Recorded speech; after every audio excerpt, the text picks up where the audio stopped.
और देखिए, असम विधानसभा चुनाव में जेएमएम और कांग्रेस अलग अलग चुनाव लड़ रही है। इसे लेकर जेएमएम ने सफाई दी। पार्टी प्रवक्ता मनोज पांडे ने कहा कि असम में जेएमएम और कांग्रेस भले ही अलग अलग चुनाव लड़ रही है, लेकिन दोनों का एक ही मुद्दा है कि कैसे वहां की भाजपा सरकार को परास्त किया जाए। अलग अलग चुनाव लड़ना मुद्दा नहीं है, मुद्दा है असम में आदिवासियों को कैसे हक मिले। कांग्रेस ने कहा कि असम में जेएमएम और कांग्रेस मिलकर सरकार बनाएगी और इस पर भाजपा ने कहा कि असम चुनाव में फिर से भाजपा की सरकार बनेगी।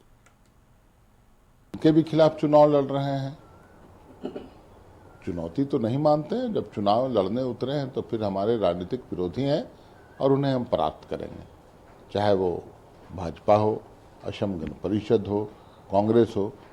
असम में तो सभी हमारे राजनीतिक प्रतिद्वंदी हैं और हम उनके खिलाफ चुनाव लड़ रहे हैं। देखिए, बीजेपी को कितना फायदा मिलेगा ये तो असम की जनता तय कर देगी।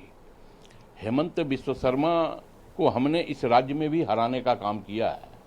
विधानसभा के चुनाव में हेमंत बिस्व शर्मा आए थे, लगातार थे, लेकिन उसके बावजूद अंतोगत्वा रिजल्ट ये प्राप्त हुआ कि जितनी सीटें भारतीय जनता पार्टी के पास थी उतनी सीटों में भी भारतीय जनता पार्टी यहाँ नहीं आ पाई।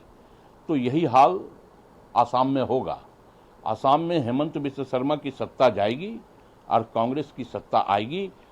आसाम की अस्मिता की रक्षा के लिए कांग्रेस वहां लगातार संघर्ष कर रहा है। मुख्यमंत्री हर बात पर झारखंडी अस्मिता की बात करते हैं, कहते हैं कि साहब झारखंड में जो यहाँ के आदिवासी मूलवासी हैं उनमें बहुत गर्व की भावना। ये गर्व की भावना तब कहाँ चली जाती है मुख्यमंत्री जी, जब आपको कांग्रेस बार बार बेइज्जत करती, औकात दिखाती है।